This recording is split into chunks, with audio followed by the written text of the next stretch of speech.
let's talk about the chapter structure and function of cell or structural and functional unit of life, that is cell.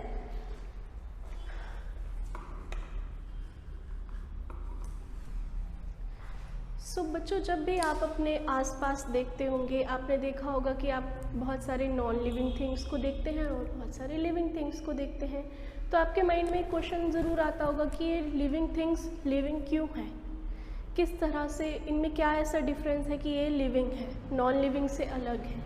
सो वो उनको अलग बनाता है, living organisms को अलग बनाते हैं सेल्स। सेल्स ही है, presence of cell, basic unit of life in all living organisms make them different from the non-living things. So what is a cell? सबसे पहले सेल है क्या? सेल क्या है? Structural and functional unit of life. Structural and functional unit of life मतलब कि हमारी body का स्ट्रक्चर और सारे फंक्शंस परफॉर्म कौन कर रहा है? सेल कर रहा है। स्मॉलेस्ट यूनिट ऑफ लाइफ है, वो भी इसी को बोलते हैं, सेल को। सबसे स्मॉल होता है, यही रीडिवाइड करके आगे टिश्यूज़ को बनाते हैं, टिश्यूज़ से टिश्यू ऑर्गन बनाते हैं, organ system, then and complete organism develop होता है। ठीक है बच्चे, उसके बाद सेल के हम डिस्कवरीज के बारे में डिस्कस करेंगे कि सेल को डिस्कवर कैसे किया, सेल के अंदर जो मटेरियल्स हैं उनको किसने डिस्कवर किया। तो अभी हम सेल की डिस्कवरीज के बारे में डिस्कस करेंगे।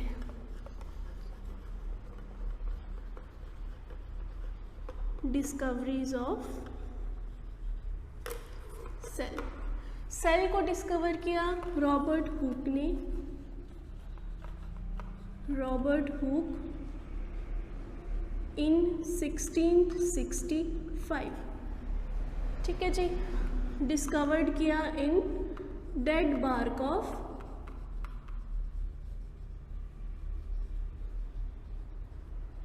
ट्री, या फिर इसको कॉर्क भी बोल सकते हैं।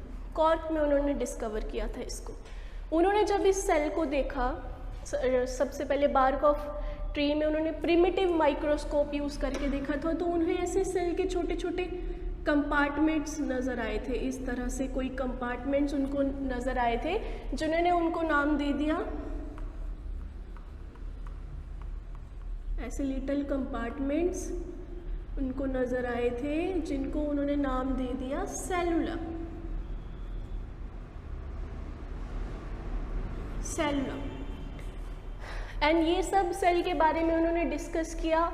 एक बुक उन्होंने पब्लिश की थी, माइक्रोग्राफिया।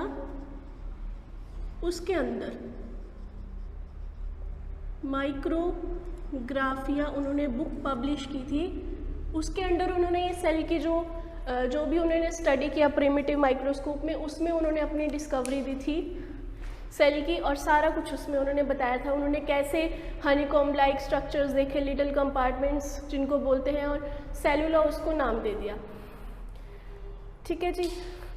उसके बाद इन 1683 उसको फादर ऑफ साइटोलॉजी का नाम भी दे दिया। जो सेल जब रॉबर्ट हुक ने डिस्कवर किया, तो उनको 1683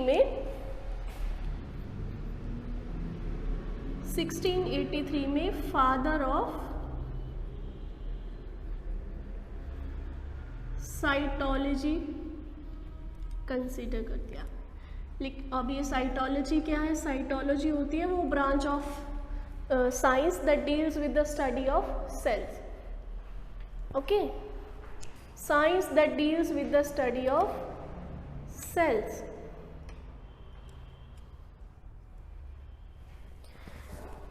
देन उसके बाद सीपी स्वानसन एक साइंटिस्ट है। सीपी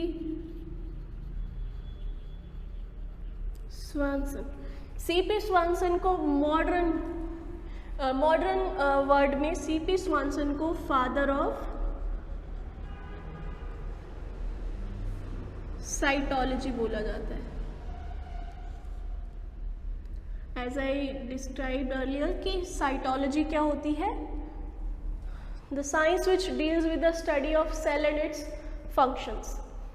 ठीक है, सेल स्ट्रक्चर की स्टडी को बोलते हैं cytology. And what is cell biology? Study of cell structure, function, reproduction is called cell biology.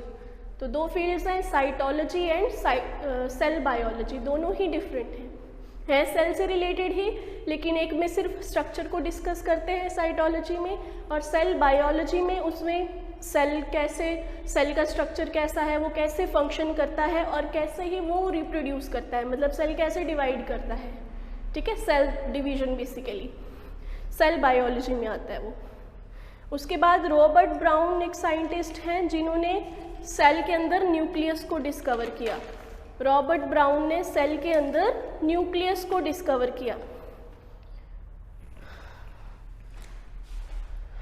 Robert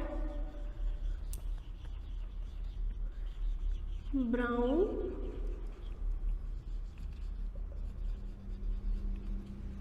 discovered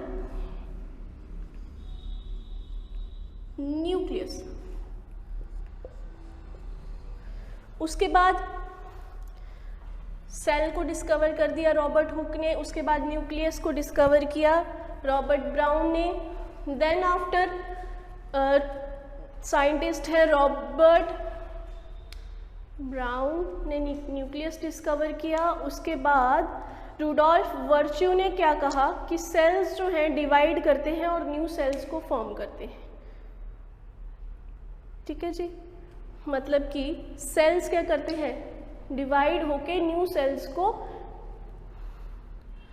develop करते हैं। मतलब कि न्यू सेल्स कैसे फॉर्म होते हैं, प्री एग्जिस्टिंग सेल से। इनकी एक स्टेटमेंट आई थी ओमनिस सेलुला ई सेलुला, ओमनिस सेलुला ई सेलुला, मतलब न्यू सेल्स कैसे फॉर्म होते हैं, प्री एग्जिस्टिंग सेल से।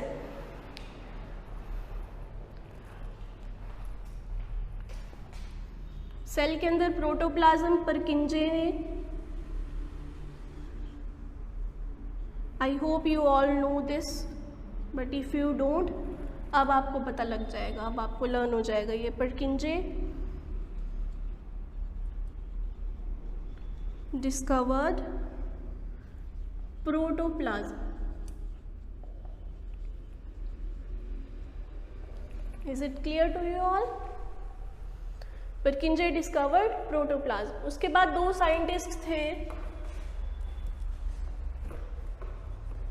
Schleiden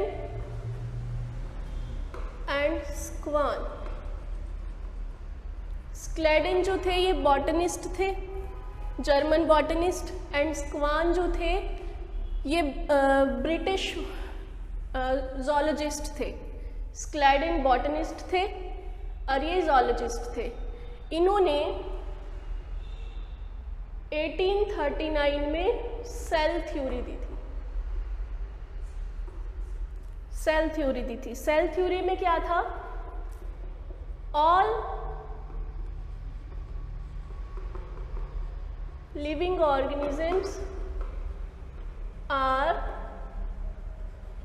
made up of cell. All living organisms are made up of cells and all cells arise from pre-existing cells। इन्होंने अपनी सेल थ्योरी में कहा था, ठीक है, all cells arise from pre-existing cell। Is this clear to you all?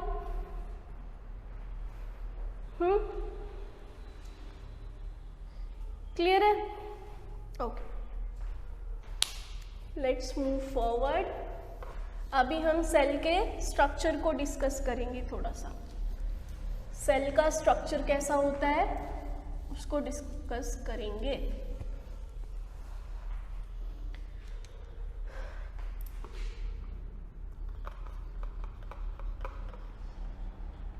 Structure of cell. ठीक है, सबसे पहले let's draw a rough structure of a cell. Cell है, ठीक है। अब ये जो आउटर मेम्ब्रेन है इसको बोलते हैं सेल मेम्ब्रेन। सेल मेम्ब्रेन या फिर प्लाज्मा मेम्ब्रेन। सेल मेम्ब्रेन और प्लाज्मा मेम्ब्रेन। अब जो सेल मेम्ब्रेन है वो सेल के इंटरनल और एक्सटर्नल मीडियम के बीच में बैरियर है। सेल मेम्ब्रेन क्या है? सेल के इंटरनल और एक्सटर्नल स्ट्रक्चर के बीच में एक बैरियर है, ठीक है। और ये सेमी परमिएबल होती है, मतलब कुछ एक सब्सटेंसेस को ही सेल के अंदर और सेल से बाहर जाने देती है, ठीक है। ये कुछ एक मटेरियल्स को ही परमिट करती है कि कोई मटेरियल सेल के अंदर आ सके और कुछ एक ही सेल के बाहर जा सके। सभी को ये अलाउ नहीं करती है, ठीक है जी। उसके बाद सेल मेम्ब्रेन के बाद सेल के सेंटर में प्रेजेंट होता है न्यूक्लियस।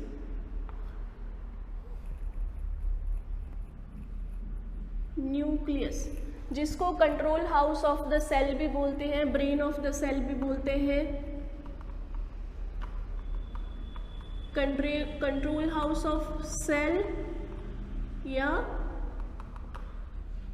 ब्रेन ऑफ सेल, जो जिसके पास क्या होता है? Genetic material. जेनेटिक मटेरियल कहाँ होता है सेल के अंदर? न्यूक्लियस में, ठीक है जी। क्रोमोसोम्स जेनेटिक मटेरियल न्यूक्लियस के अंदर होता है। उसके बाद जो न्यूक्लियस है, न्यूक्लियस के बाहर जो जिससे ये कवर्ड होता है उसको बोलते हैं न्यूक्लियर एनवलप।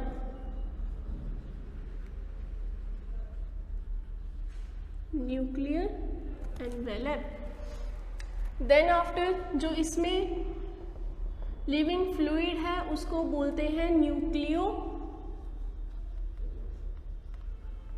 प्लाज्म, ठीक है। जिसके अंदर जो सेल के अंदर न्यूक्लियस के अंदर जो फ्लूइड लिविंग मटेरियल है जिसमें जेनेटिक मटेरियल क्रोमोसोम्स फ्लोट करते हैं उसको क्या बोलते हैं? न्यूक्लियो प्लाज्म, ठीक है जी। देन आफ्टर हम बात करेंगे सेल मेम्ब्रेन के अंदर और न्यूक्लियस के बाहर के मीडियम के बारे में।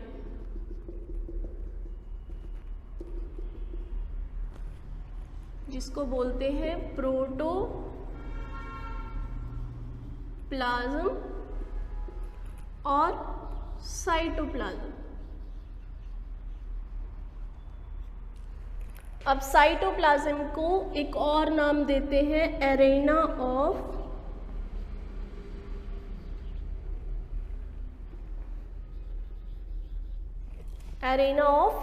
सेल। क्यों? क्योंकि सेल के अंदर का जो लिविंग पार्ट है उसको बोलते हैं साइटोप्लाज्म और प्रोटोप्लाज्म, ठीक है जी। प्रोटोप्लाज्म क्या है?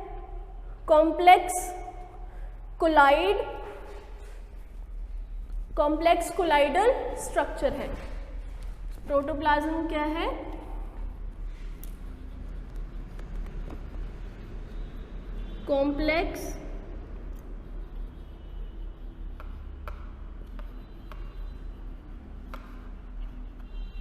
कॉम्प्लेक्स कोलाइड स्ट्रक्चर है, ठीक है जी। अब ये जो प्रोटोप्लाज्म है इसी के अंदर सेल ऑर्गेनेलीज फ्लोट करती हैं। Cell organelles. अब ये जो सेल ऑर्गेनेलीज हैं यही सारे सेल के अंदर फंक्शंस को परफॉर्म करते हैं, जैसे कि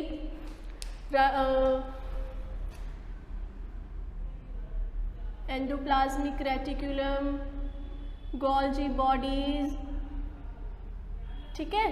ये सारी ऑर्गेनेलीज सेल के अंदर होती हैं। अब इन पे ये जो बीड्स लाइक स्ट्रक्चर्स हैं ये होते हैं राइबोसोम्स। राइबोसोम्स अटैच्ड होते हैं ये।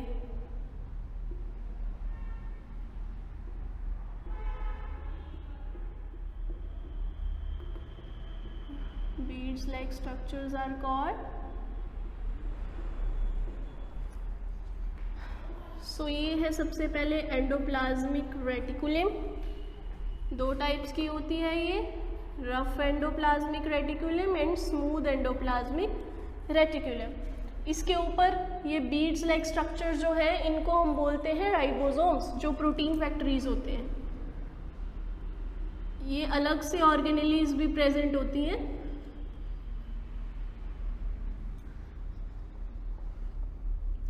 राइबोसोम एक ऑर्गेनेली भी है और ये अदर ऑर्गेनेलीज के अंदर जैसे माइटोकॉन्ड्रिया हो गया, ठीक है, प्लांट सेल में क्लोरोप्लास्ट होता है, उनके पास अपना राइबोसोम होता है उन ऑर्गेनेलीज के पास, जिसको बोलते हैं राइबोसोम इन राइबोसोम, ठीक है। Organelle with in organelle.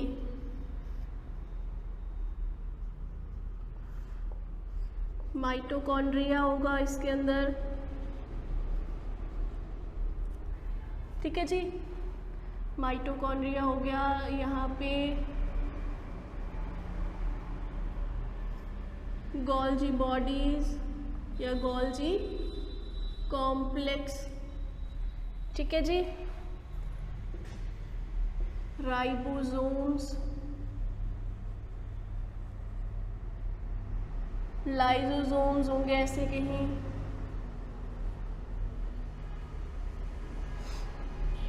Okay. Structure is clear to you. तो एक नॉर्मल सेल में, अब ये जो मैंने सेल बनाया है ये यूकैरियोटिक सेल है, यूकैरियोटिक सेल, और ये एनिमल सेल है, एनिमल सेल है। प्लांट सेल जो है उसका स्ट्रक्चर इससे डिफरेंट होता है। वो कैसे? प्लांट सेल में सबसे पहले सेल वॉल होती है,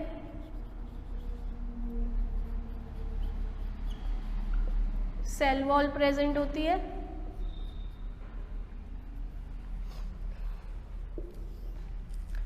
देन आफ्टर सेल वॉल होने के बाद उसमें जो वैक्यूल्स प्रेजेंट होते हैं,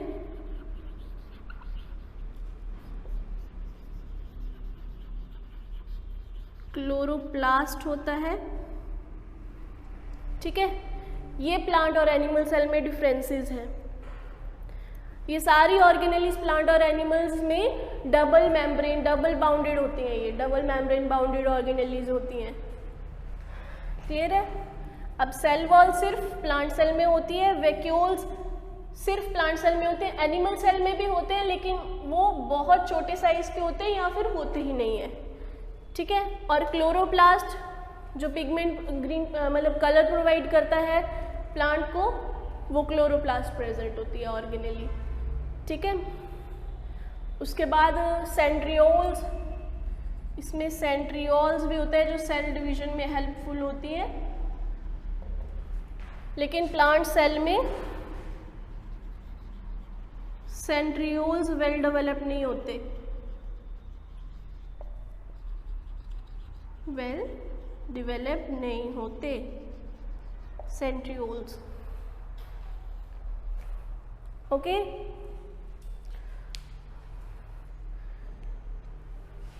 स्ट्रक्चर क्लियर है। प्लांट और एनिमल सेल में डिफरेंसेस भी आई होप आपको क्लियर हो चुके होंगे, ठीक है जी। आई होप आपको स्ट्रक्चर्स क्लियर हैं प्लांट और एनिमल सेल के। तो अभी हम शेप के बारे में, सेल शेप के बारे में बात कर सकते हैं आगे, अगला टॉपिक हम ले सकते हैं अभी। आगे हम बात करेंगे सेल के शेप और साइज की। सबसे पहले हमने डिस्कस कर लिया सेल क्या है, फिर उसकी डिस्कवरीज के बारे में, किसने उसको डिस्कवर किया है, ठीक है। उसके बाद हमने डिस्कस कर लिया सेल का स्ट्रक्चर। ये स्ट्रक्चर अभी हमने थोड़ा सा ही गो थ्रू हुए हैं इससे। अभी हम जब प्रोकैरियोटिक और यूकैरियोटिक सेल पढ़ेंगे तो हम स्ट्रक्चर्स को और ज़्यादा इलैबोरेटेड फॉर्म में पढ़ेंगे।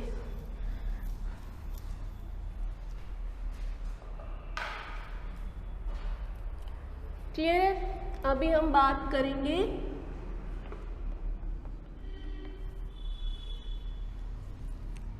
Size and shape of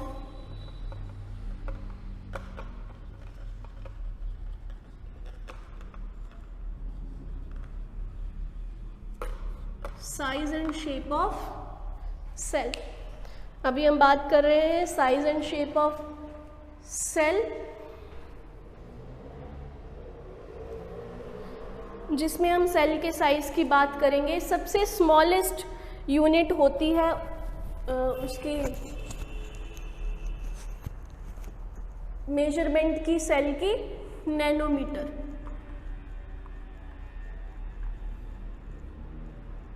nanometre smallest measuring unit of cell is called nanometre, ठीक है। और साइज की स्मॉलेस्ट यूनिट है nanometre. Smallest unit of measurement is micrometre. Micrometre, जिसको म्यू एम से डिनोट करते हैं। Clear to you all.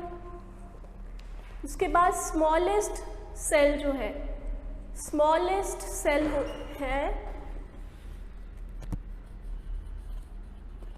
Mycoplasma और पीपीएलओ, प्लूरोलिमोनोलाइक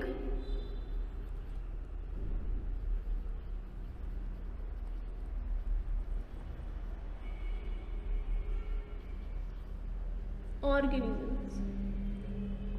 ये सबसे स्मॉलेस्ट सेल हैं जिनका size 0.3 micrometre in length.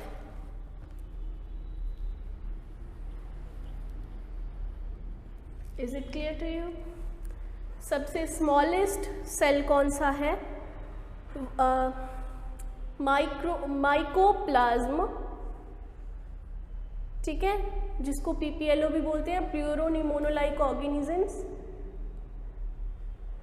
Clear. उसके बाद bacteria,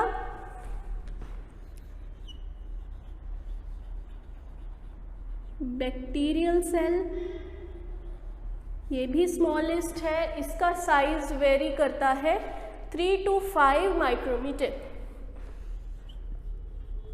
3 to 5 micrometre. Then after largest, ये तो हमने बात कर ली अभी स्मॉलेस्ट की। अभी हम बात करेंगे लार्जेस्ट सेल की। So largest cell ostrich egg,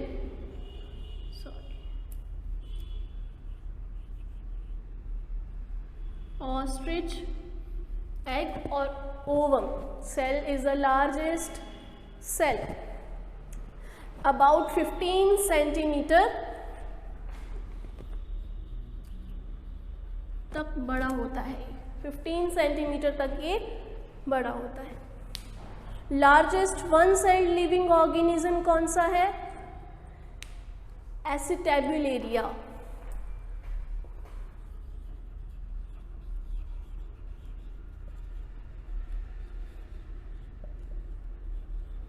Largest single cell organism is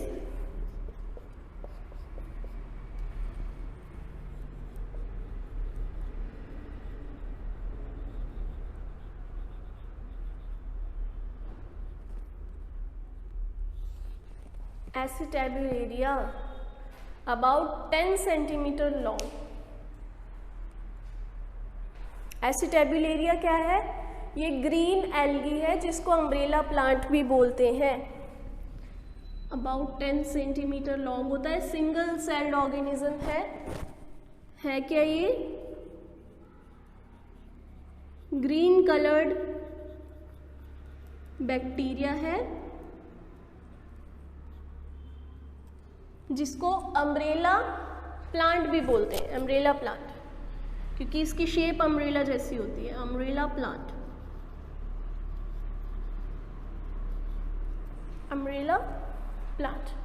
now is this clear to you? Smallest cell is mycoplasm और पीपीएलओ। क्लियर? जिसका साइज है 3 micrometre in length. And bacteria, उसके बाद है बैक्टीरियल सेल जो 3 to 5 micrometer उसका size जो है वेरी करता है। लार्जेस्ट सेल ऑस्ट्रिच एग है अबाउट 15 सेंटीमीटर।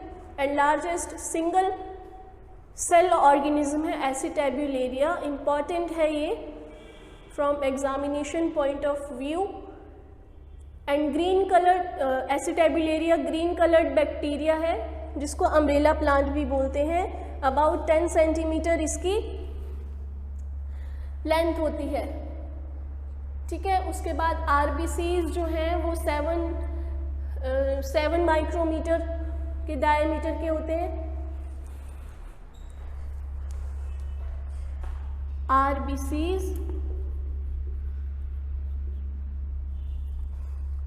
आरबीसीज जो हैं वो 7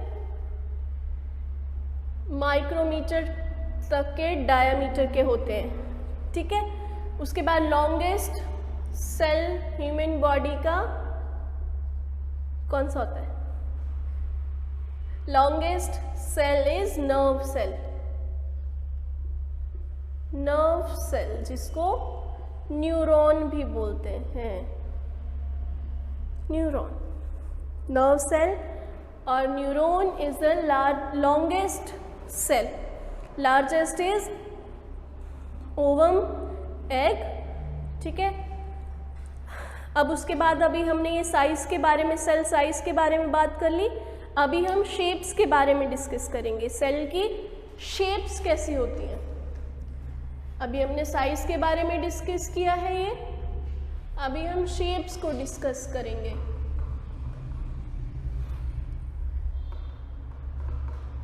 शेप्स ऑफ सेल। तो हर सेल की शेप जैसे उसका साइज वेरी करेगा वैसे ही उसकी शेप्स भी वेरी करती हैं। डिफरेंट शेप्स होती हैं, जैसे कि डिस्क शेप भी होते हैं cells, disc shaped, disc shaped, polygonal,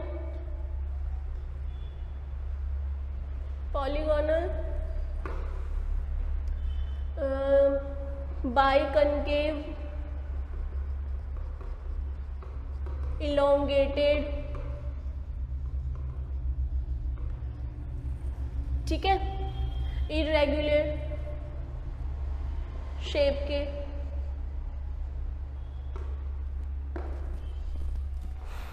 okay, so जो अभी हम इनमें से कुछ एक को डिस्कस कर लेते हैं। जैसे कि अभी हम बात करेंगे आरबीसीज की।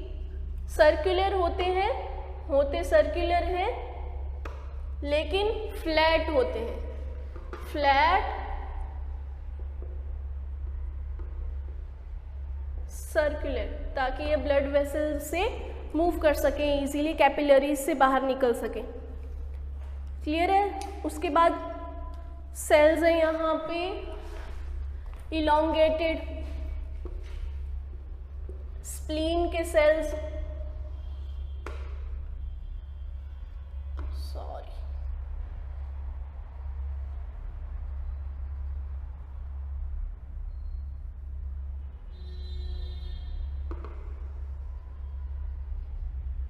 Smooth muscle cell. Smooth muscle cell का ऐसे इलोंगेटेड स्ट्रक्चर होता है, सिंगल न्यूक्लियस। ठीक है, इरेगुलर अमीबा की बात कर लेते हैं, सॉरी WBCs की बात कर लेते हैं जिसकी अमीबा जैसी शेप होती है। इसमें स्यूडोपोडिया जो है ये फेगोसाइटोसिस करते हैं। कोई फॉरेन मटेरियल आ जाए तो उसको क्या करते हैं, किल करने के लिए फेगोसाइटोसिस करते हैं। उसके बाद हम और डिस्कस कर सकते हैं शेप्स जैसे क्यूबॉइडल, कॉल्यूमिनार। ये क्यूबॉइडल कॉल्यूमिनार जो है ये मसल्स एपिथेलियल सेल्स हैं ये, ठीक है, क्यूबॉइडल है।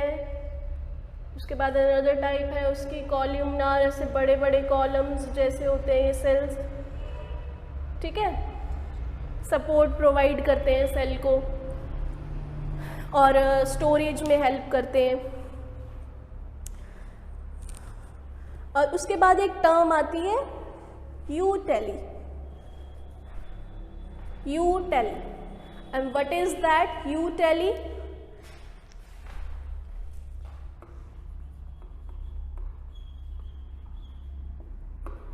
यूटेली एडिशनल क्वेश्चन है ये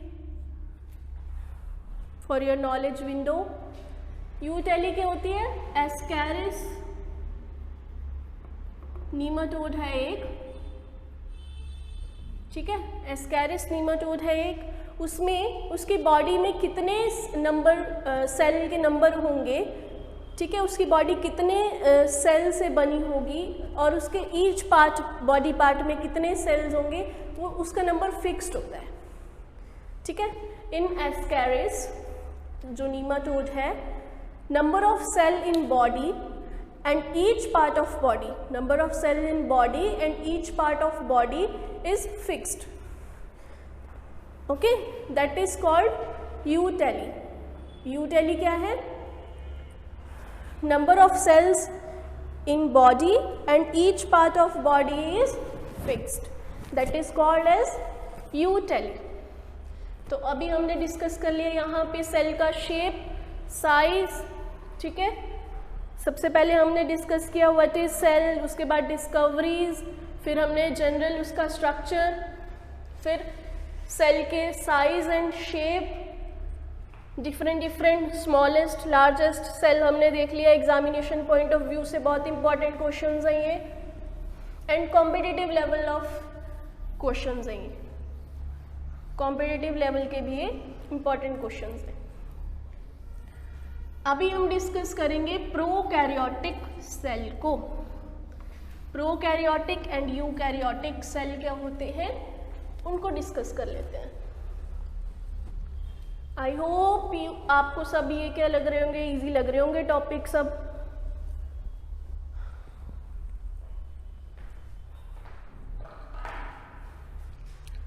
प्रोकैरियोटिक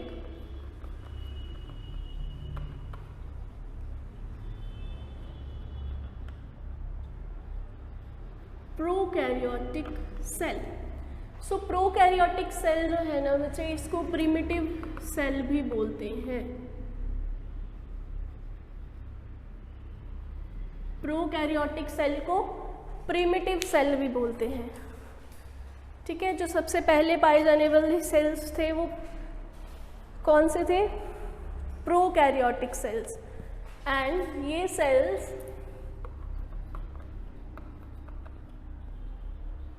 एग्जाम्पल है इनकी bacteria,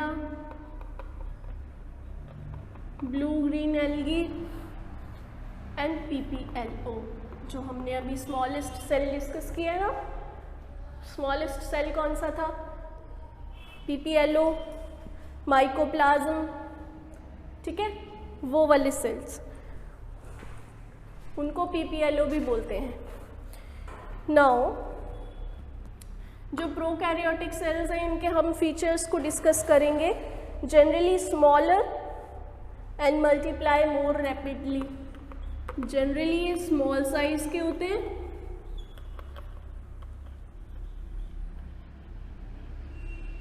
generally smaller and divide rapidly.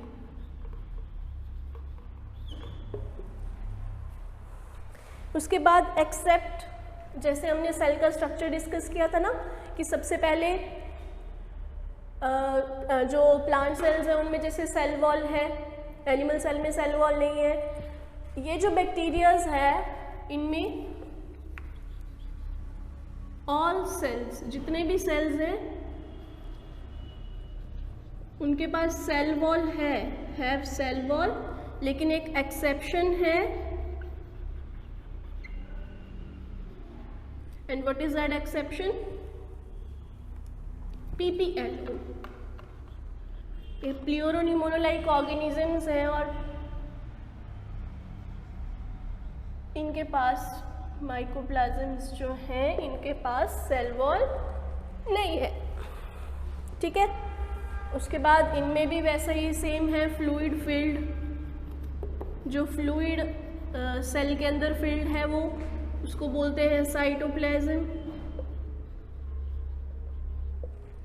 Cytoplasm sorry cytoplasm and no well developed nucleus. इनमें न्यूक्लियस वेल डेवलप नहीं होता।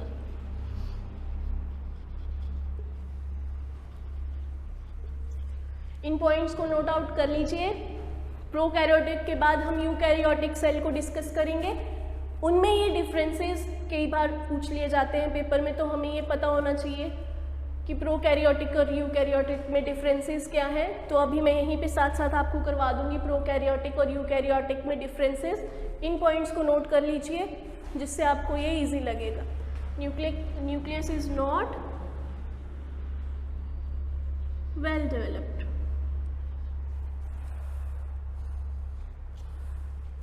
डीएनए जो है जेनेटिक मटेरियल, वो कैसा है? डीएनए डबल स्ट्रैंडेड और सर्कुलर है। DNA is double stranded and circular.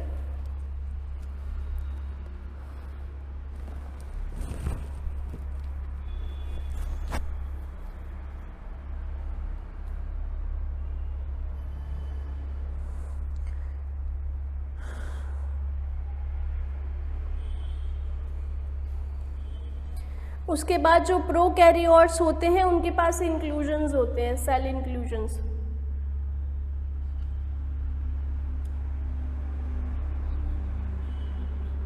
Prokaryotes have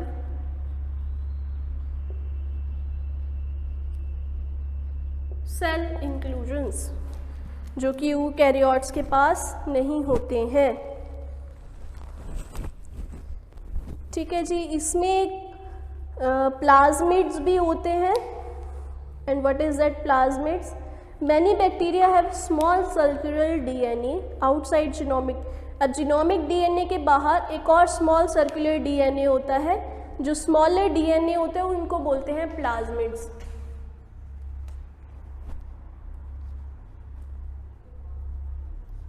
These have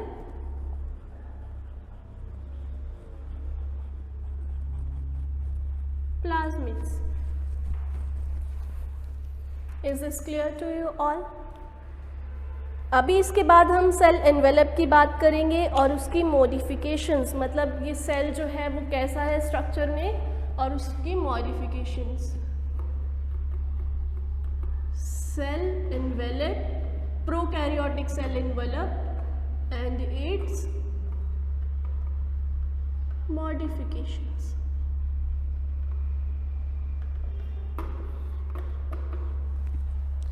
cell envelope and its modification. Generally तो सभी ही सेल्स जो हैं ये प्रोकैरियोटिक प्रिमिटिव सेल्स हैं, ये केमिकली कॉम्प्लेक्स सेल एनवेलप होता है इनके पास। ठीक है। सेल एनवेलप में 3 लेयर्स होती हैं। सबसे outer most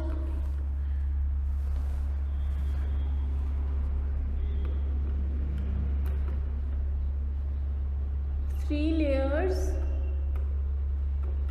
in cell envelope कौन कौन सी है? Outermost is glycocalyx,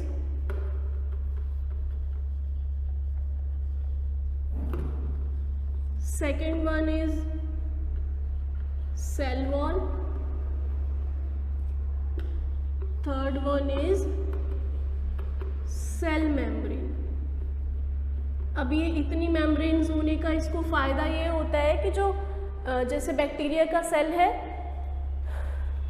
bacteria या वायरस का सेल है, तो जब वो होस्ट की बॉडी में जाएगा तो उसका इम्यून सिस्टम उस पर वर्क नहीं कर पाएगा। ठीक है, अब सेल एनवेलप्स के बेसिस पे बैक्टीरियाज जो हैं दो टाइप्स के होते हैं, टू टाइप्स ऑफ बैक्टीरियाज।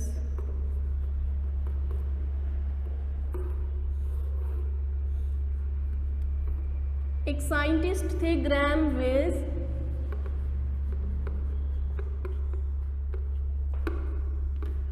उन्होंने क्या किया, बैक्टीरियल सेल्स लिए डिफरेंट टाइप्स के और उनको एक डाई में डाल दिया। ठीक है, कलर्ड डाई थी, उसमें उन्होंने प्लेस कर दिया बैक्टीरिया को, अलग अलग टाइप्स के बैक्टीरियाज को।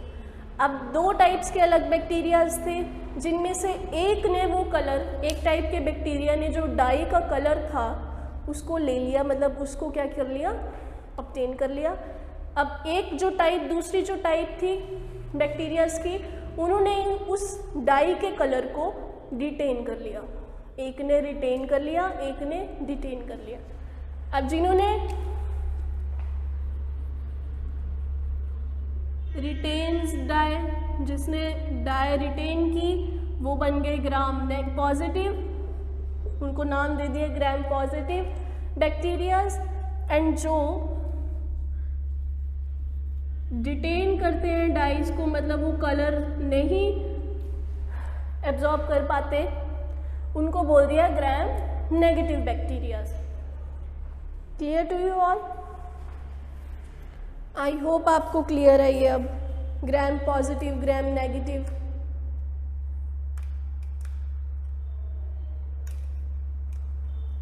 ओके,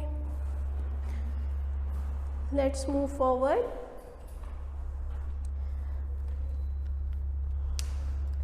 उसके बाद जो ग्लाइकोकैलिक्स है डिफर्स इन, ग्लाइकोकैलिक्स जो फर्स्ट लेयर है, आउटर मोस्ट लेयर है, वो डिफ़र करती है कॉम्पोजिशन और थिकनेस में अलग अलग बैक्टीरियाज की। अगर ग्लाइकोकैलिक्स की लूज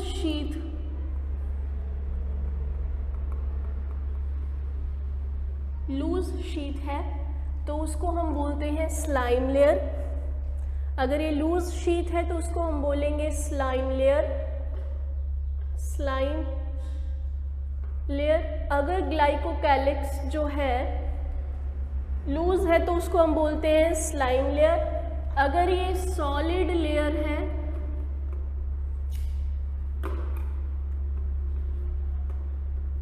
तो उसको हम बोलेंगे capsule.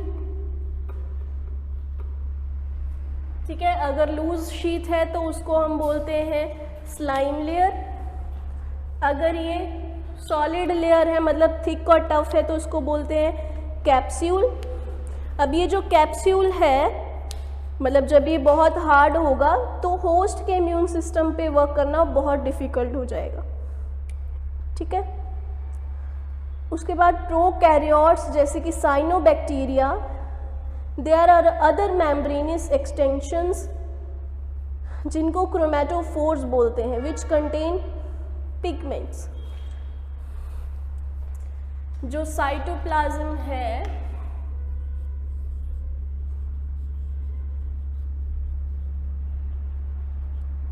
Cytoplasm of some bacteria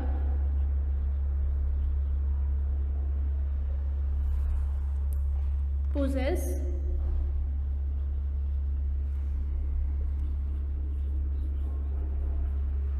organelle named chromatophores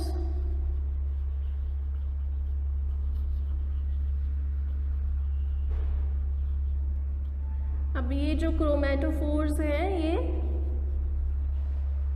provide colour to bacteria, ये बैक्टीरिया को कलर प्रोवाइड करते हैं। क्लियर है? मतलब पिगमेंट्स होते हैं, ये पिगमेंट्स को कंटेन करते हैं और फोटोसिंथेसिस में भी हेल्प करते हैं।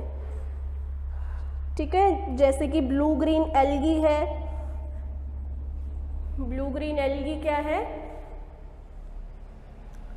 ब्लू ग्रीन एल्गी जो है, ये मैंने यहाँ पे एग्जाम्पल लिखी है। ब्लू ग्रीन एल्गी, इसके पास क्रोमेटोफोर्स होते हैं। ठीक है, कलर प्रोवाइड करते हैं ये pigment.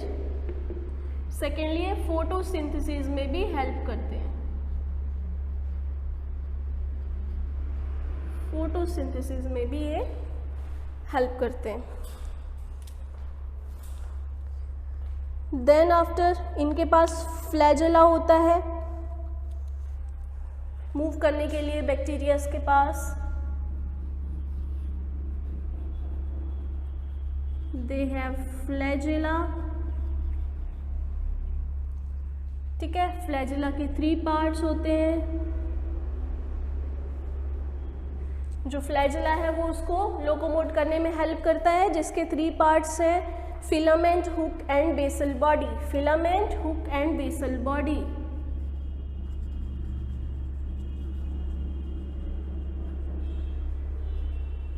Filament, hook and basal body.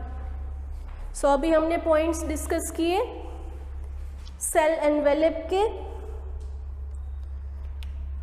ठीक है, cell envelope and its modifications, मतलब कैसे बैक्टीरिया के सेल्स ने अपने आप को मॉडिफाई किया है, कौन कौन से उनमें मॉडिफिकेशंस हैं।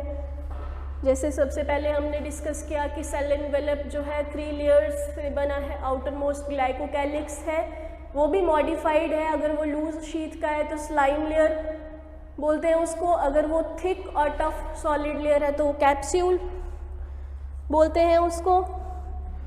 उसके बाद प्रोकैरियोट्स जैसे कि साइनोबैक्टीरिया, उनके पास क्या होते हैं? क्रोमेटोफोर्स होते हैं जिनके पास पिगमेंट्स होते हैं for photosynthesis and to provide colour. Then after flagella for motile, मतलब ये उसको बैक्टीरिया को क्या बनाता है? मोटाइल बनाता है। 3 पार्ट्स हैं इसके। फ्लैजेला के 3 पार्ट्स होते हैं filament, hook and basal body. उसके बाद राइबोसोम्स जो हैं वो 70S टाइप के होते हैं। ठीक है, राइबोसोम 70S टाइप के होते हैं।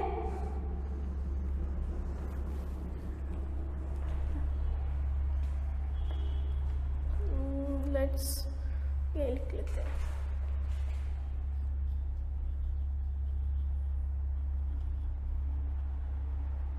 Ribosomes are of 70S type, where S stands for Swedberg unit. ठीक है, फिर राइबोसोम्स जो हैं इनके पास रिजर्व मटेरियल्स भी होते हैं जिनको इंक्लूजन्स बोलते हैं। ठीक है, देन आफ्टर वैक्यूल्स भी होते हैं इनके पास। आई टोल्ड यू अर्लियर, जब मैंने एनिमल सेल का स्ट्रक्चर बनाया था, प्लांट सेल के बारे में बताया था मैंने, उसमें वैक्यूल्स होते हैं। वैसे ही बैक्टीरियाज के पास भी वैक्यूल्स होते हैं। जनरली गैस वैक्यूल्स होते हैं जो कि रिजिडिटी प्रोवाइड करते हैं, शेप और रिजिडिटी प्रोवाइड करते हैं। और जो गैस वैक्यूल्स होते हैं ये सिर्फ कुछ टाइप के बैक्टीरियाज में होते हैं।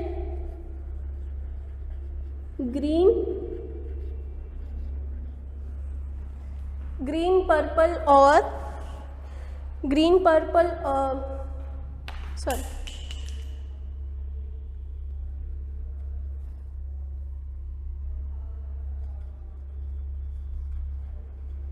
ग्रीन पर्पल, मतलब ब्लू ग्रीन पर्पल बोल सकते हो आप, जो ब्लू ग्रीन एलगी होती है उसमें भी होते हैं, और पर्पल कलर के बैक्टीरियाज में होती है। आई होप अब आपको ये क्लियर है, इसमें कोई डाउट नहीं रहा है अब आपको।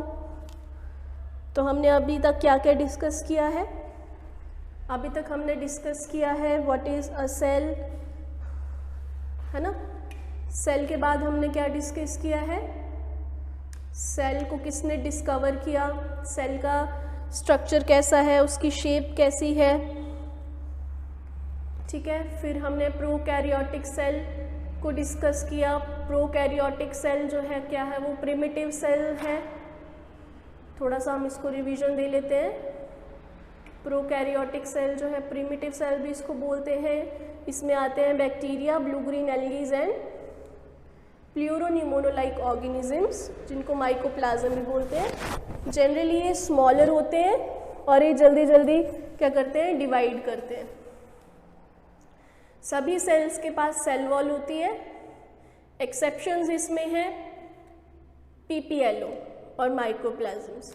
फ्लूइड फील्ड इसमें जो होता है लिविंग मटेरियल, वो साइटोप्लाज्म होता है सेल के अंदर। न्यूक्लियस इसका वेल डेवलप नहीं होता है, जिसको बोलते हैं न्यूक्लियोइड, ठीक है। डीएनए डबल स्ट्रैंडेड है और सर्कुलर है। प्रोकैरियोट्स है, सेल इंक्लूजन्स होती हैं, ये सेल इंक्लूजन्स होती हैं जहाँ पे ये मटेरियल्स को स्टोर करके रखते हैं, ठीक है। प्लाज्मिड्स होते हैं इनके पास। फिर राइबोसोम्स जो है 70S टाइप के हैं, और वैक्यूल्स प्रेजेंट होते हैं सभी बैक्टीरियाज में, लेकिन गैस वैक्यूल्स जो है वो ब्लू ग्रीन एल्गी और पर्पल बैक्टीरियाज में होते हैं। देन आफ्टर सेल एनवेलप और उनकी मॉडिफिकेशंस डिस्कस किए हैं। सेल एनवेलप मतलब सेल जो है उसकी बाहर की कवरिंग के बारे में बात की है, तो वो 3 टाइप्स की है। सबसे पहले आउटर लेयर जो है वो ग्लाइकोकैलिक्स की है। 2 टाइप्स के ग्लाइकोकैलिक्स होते हैं, अगर वो लूज शीथ में मतलब लूज फोल्डिंग्स हैं तो लूज अगर वो लेयर है तो उसको हम बोलेंगे स्लाइम लेयर। अगर वो थिक टफ और सॉलिड लेयर है तो उसको हम कैप्सूल बोलेंगे। देन आफ्टर उसमें सेल वॉल है, ठीक है जी, second layer, and inner most layer is cell membrane. फिर हमने डिस्कस किए 2 टाइप्स के बैक्टीरिया, जिनको किसने डिस्कवर किया था? ग्राम विज एक साइंटिस्ट थे, उन्होंने gram positive and gram negative bacterias. जो ग्राम पॉजिटिव बैक्टीरियाज थे दे रिटेन डाई, वो डाई को, कलर डाई को रिटेन कर रहे थे, एब्जॉर्ब कर रहे थे, एंड ग्राम नेगेटिव जो है ये डिटेन कर रहे थे, ये कलर को एब्जॉर्ब नहीं कर रहे थे। उसके बाद नेक्स्ट पॉइंट है साइटोप्लाज्म ऑफ कुछ एक बैक्टीरिया जो हैं वो क्रोमेटोफोर्स को पोजेस कर रहे थे, करते हैं। मतलब क्रोमेटोफोर्स क्या है? कलर्ड पिगमेंट होती हैं, ठीक है, जो प्रोवाइड करते हैं कलर और फोटोसिंथेसिस में उनकी हेल्प करते हैं। जैसे कि ब्लू ग्रीन एल्गी है, वो अपना खाना खुद प्रिपेयर करती है, blue green algae.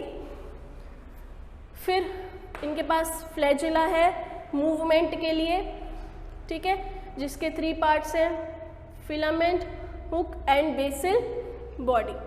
Filament, hook and basal body. Prokaryotic cell का, हम बैक्टीरियल सेल का थोड़ा स्ट्रक्चर डिस्कस कर रहे हैं। Outer most layer is slime layer, फिर सेल वॉल है, फिर इनर मोस्ट सेल मेम्ब्रेन है, उसके बाद हमने क्या बताया? उसके बाद हमने बताया कि इसके अंदर साइटोप्लाज्म है, न्यूक्लियस वेल डेवलप्ड नहीं है, ऐसे कहीं भी सर्कुलर डीएनए पड़ा होता है उसको बोलते हैं न्यूक्लियोइड। न्यूक्लियोइड सबसे पहले है यहाँ स्लाइम लेयर, या फिर हम ग्लाइकोकैलिक्स बोल सकते हैं उसको। फिर then after cell wall, cell membrane,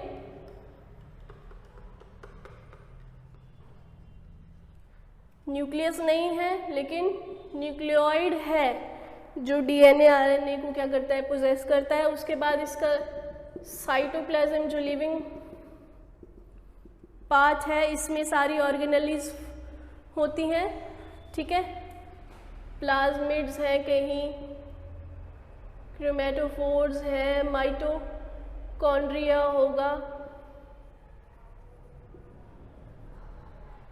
mitochondria जो ऑर्गेनेली है ना, इसके पास अपना डीएनए होता है।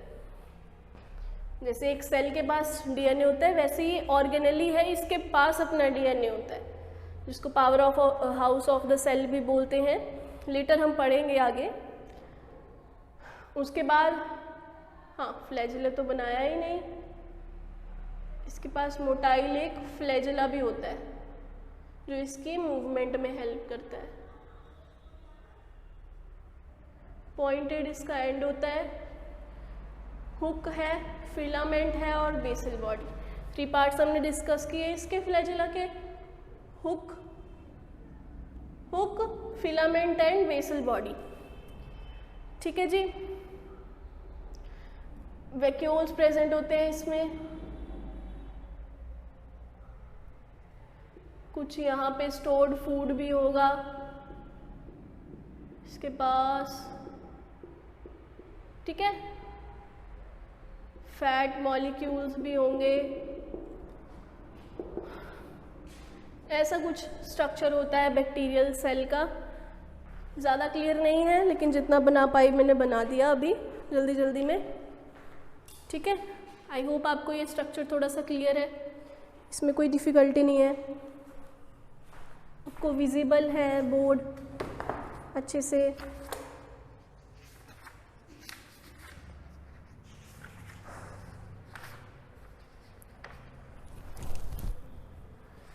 डायग्राम्स को देख लीजिए।